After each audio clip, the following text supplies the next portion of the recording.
Shalom, apa kabarnya Bapak Ibu, Saudara-saudara yang diberkati oleh Tuhan? Kami harapkan Bapak Ibu Saudara semua dalam keadaan baik-baik saja, dalam jamahan lawatan kasih, perlindungan yang datang dan berasal daripada Tuhan.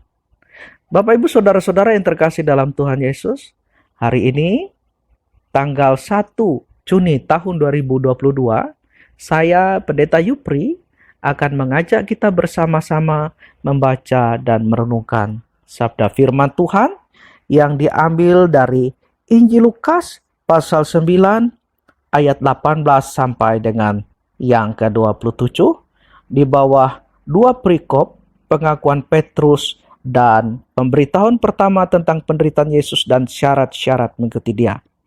Namun sebelum kita membaca dan merenungkan sabda firman Tuhan, mari kita bersatu dalam doa. Mari kita berdoa. Bapa yang kami panggil sembah dalam Tuhan Yesus Kristus, kami mengucap syukur dan berterima kasih karena Tuhan sudah memelihara hidup dan kehidupan kami sampai saat ini. Biarlah kiranya atas kasih dan pemeliharaan Tuhan yang begitu luar biasa, kami semakin mengandalkan Tuhan dan berjalan dalam kebenaran firman-Mu. Bapa dalam Tuhan Yesus Kristus, saat ini kami ingin bersama-sama membaca dan merenungkan sabda firman-Mu. Biarlah kiranya Engkau tuntun kami dalam kuat kuasa Roh Kudus, sehingga kami dapat mengerti dan memahami firman-Mu, serta melakukannya dalam hidup kami. Engkau urapi juga hamba-Mu pada saat ini, sehingga hamba-Mu dapat berkata-kata sesuai dan seturut dengan kehendak-Mu. Dalam nama Tuhan Yesus kami berdoa. Amin. Mari saudara-saudara, kita buka Injil Lukas pasal 9 ayat 18 sampai dengan yang ke-27. Di bawah perikop pengakuan Petrus dan pemberitahuan pertama tentang penderitaan Yesus dan syarat-syarat mengikut Dia. Yang demikian bunyinya. Pada suatu kali, ketika Yesus berdoa seorang diri, datanglah murid-muridnya kepadanya, lalu ia bertanya kepada mereka, kata orang banyak, siapakah aku ini? Jawab mereka, Yohanes Pembaptis. Ada juga yang mengatakan Elia, ada pula yang mengatakan bahwa seorang dari nabi-nabi dahulu telah bangkit. Yesus bertanya kepada mereka, menurut kamu, siapakah aku ini? Jawab Petrus, Mesias dari Allah. Lalu Yesus melarang mereka dengan keras, supaya mereka jangan memberitahukan hal itu kepada siapapun. Dan Yesus berkata, Anak manusia harus menanggung banyak penderitaan dan ditolak oleh tua-tua, imam-imam kepala dan ahli-ahli Taurat, lalu dibunuh dan dibangkitkan pada hari ketiga. Katanya kepada mereka semua, setiap orang yang mau mengikut aku, ia harus menyangkal dirinya, memikul salibnya setiap hari, dan mengikut aku. Karena barang siapa mau menyelamatkan nyawanya, ia akan kehilangan nyawanya. Tetapi barang siapa kehilangan nyawanya karena aku, ia akan menyelamatkannya. Apa gunanya seorang memperoleh seluruh dunia, tetapi ia membinasakan atau merugikan dirinya sendiri? Sebab barang siapa malu karena aku dan karena perkataanku, Anak manusia juga akan malu karena orang itu, apabila ia datang kelak dalam kemuliaannya dan dalam kemuliaan Bapa dan malaikat-malaikat kudus. Aku berkata kepadamu, sesungguhnya di antara orang yang hadir di sini, ada yang tidak akan mati sebelum mereka melihat kerajaan Allah. Demikian firman Tuhan. Amin. Bapak, Ibu, Saudara-saudara yang terkasih dalam Tuhan Yesus Kristus, banyak pendapat berbeda-beda tentang siapa Yesus, baik pada masa lalu, bahkan sampai sekarang dan masa yang akan datang. Ada yang mengatakan manusia biasa saja yang memiliki kelebihan. Ada yang mengatakan nabi, rasul, dan seterusnya. Namun dalam nas kita hari ini, Petrus berkata, khususnya dalam Lukas pasal 9 ayat 20, Ketika Yesus bertanya kepadanya, "Menurut kamu siapakah aku ini?" Jawab Petrus, "Mesias dari Allah." Dan saudara-saudara yang terkasih dan yang mengasihi Tuhan, kemudian kita lihat dalam Matius pasal 16 ayat 7, Tuhan Yesus mengatakan kepadanya, "Berbahagialah engkau Simon bin Yunus, sebab bukan manusia yang menyatakan itu kepadamu, melainkan Bapa-Ku yang di surga." Bapak, Ibu, Saudara yang terkasih dalam Tuhan Yesus, inilah yang benar tentang siapa Yesus. Ia adalah Mesias, Juru Selamat yang hidup. Kitab Taurat dan kitab para nabi serta Mazmur menubuatkan hal itu dan digenapi. Jadi bukan hanya asumsi atau nubuat tanpa data. Ini adalah benar-benar ada tertulis di dalam Alkitab yang menunjukkan bahwa Yesus adalah Mesias yang dijanjikan. Saudara yang terkasih, Yesus adalah Tuhan dan Juru Selamat. Karena itu mari kita datang kepadanya. Sembah Dia. Percayakan semua beban kita. Sebab Ia sanggup dan mampu. Karena Ia adalah benar-benar Tuhan dan Juru Selamat. Saudara yang terkasih dalam Tuhan Yesus, mungkin ada pertanyaan di dalam diri kita.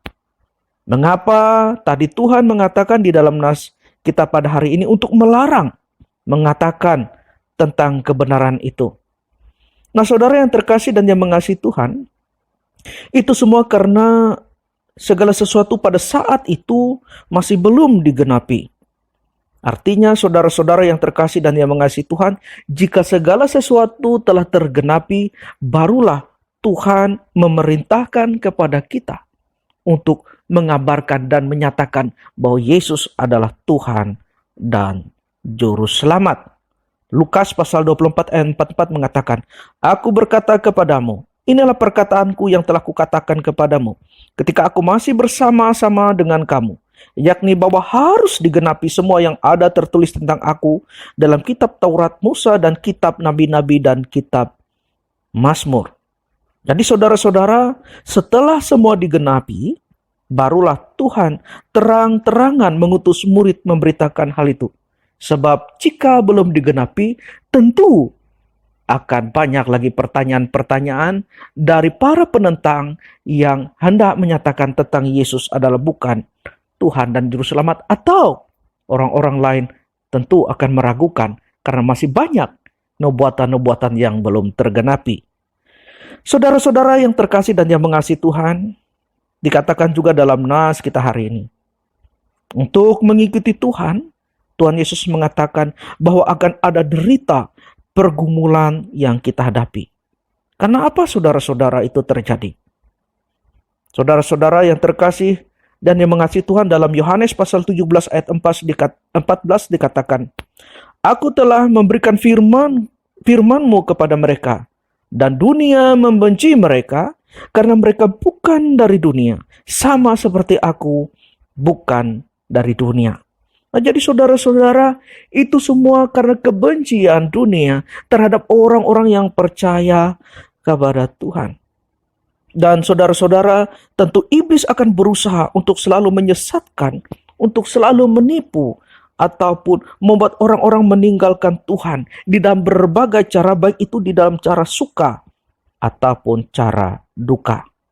Saudara-saudara yang terkasih dan yang mengasihi Tuhan, mempertahankan iman dan keselamatan yang telah kita terima dari Tuhan, tentu kita akan mengalami derita dan pergumulan yang datang dan berasal daripada dunia.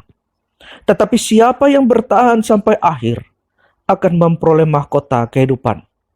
Karena itu saudara-saudara, bertahanlah dalam iman atas itu semua. Jika saat ini Anda mengalami derita dan pergumulan, entah itu masalah sakit, usaha, pekerjaan, ekonomi, kehidupan, dan seterusnya, mohonlah kekuatan dari Tuhan untuk menopang dan melepaskan saudara.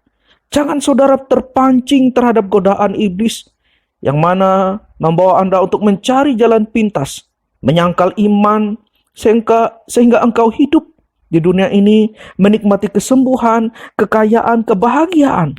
Tetapi kehidupan yang kekal di kerajaan surga engkau tidak mempunyai atau terhilang. Mari saudara-saudara Bertahanlah dalam imanmu.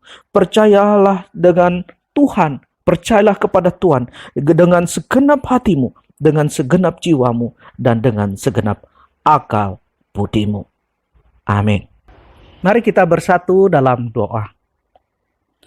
Allah Bapa yang bertata di dalam kerajaan surga, Allah yang kami panggil sembah dalam Tuhan Yesus. Terima kasih Engkau telah berkata-kata kepada kami melalui sabda firman-Mu pada hari ini. Biar kiranya sabda firman-Mu itu boleh tertanam kuat dalam hati dan kehidupan kami. Bapa dalam Tuhan Yesus, pada saat ini hamba-Mu ingin berdoa untuk setiap saudara-saudara yang mendengarkan akan renungan atau sabda firman-Mu pada hari ini. Biar kiranya Engkau memberkati mereka, memelihara mereka, menuntun mereka dalam kuat kuasa Roh Kudus. Sehingga baiklah keadaan mereka dan nama-Mu semakin dipuji dan dimuliakan. Demikian juga bagi mereka yang saat ini mengalami pergumulan persoalan dalam hidup dan kehidupan mereka. Demikian juga Tuhan turut campur dalam setiap persoalan pergumulan yang mereka hadapi. Agar dalam setiap pergumulan persoalan yang mereka hadapi, mereka boleh berkemenangan di dalam Tuhan atas itu semua dan meninggikan nama-Mu. Demikian juga bagi yang sakit, biar kiranya Tuhan menjamah, Tuhan memulihkan mereka. Sehingga mereka boleh bersorak-sorai atas itu semua dan mempermuliakan nama-Mu.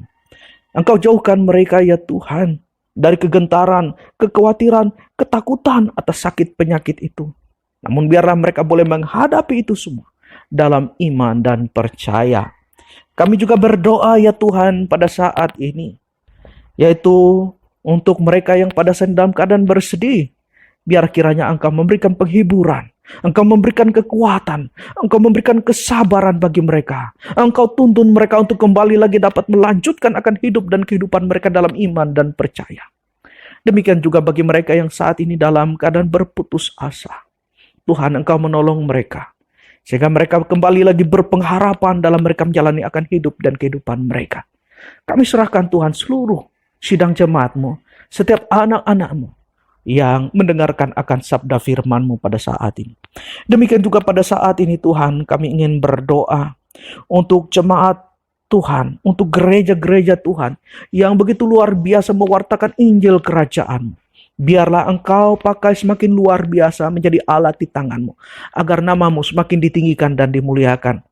Terlebih saat ini kami berdoa untuk jemaat-Mu, anak-anak-Mu yang ada di jemaat Tumbang Bauh atau Bengaat. Biar kiranya Tuhan memberkati dan memelihara mereka. Tuhan memakai mereka begitu luar biasa, agar mereka boleh mewartakan Injil kerajaan surga, sehingga semakin banyak jiwa-jiwa dimenangkan di daerah itu.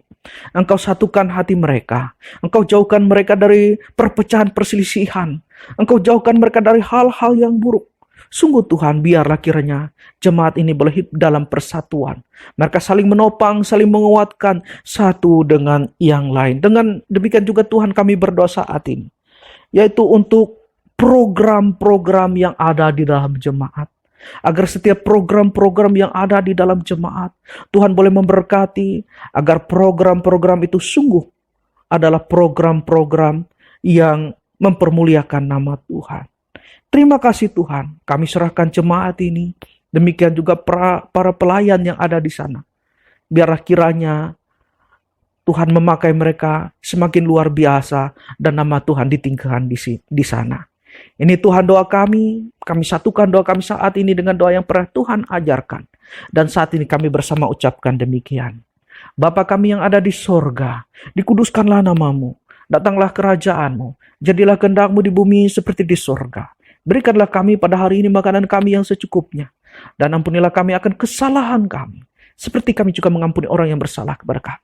Dan janganlah membawa kami ke dalam pencobaan, tetapi lepaskanlah kami daripada yang jahat. Karena Engkau yang punya kerajaan, kuasa, dan kemuliaan sampai selama-lamanya. Amin. Demikian, Bapak, Ibu, Saudara-saudara yang terkasih dalam Tuhan Yesus, Tuhan Yesus memberkati. Amin.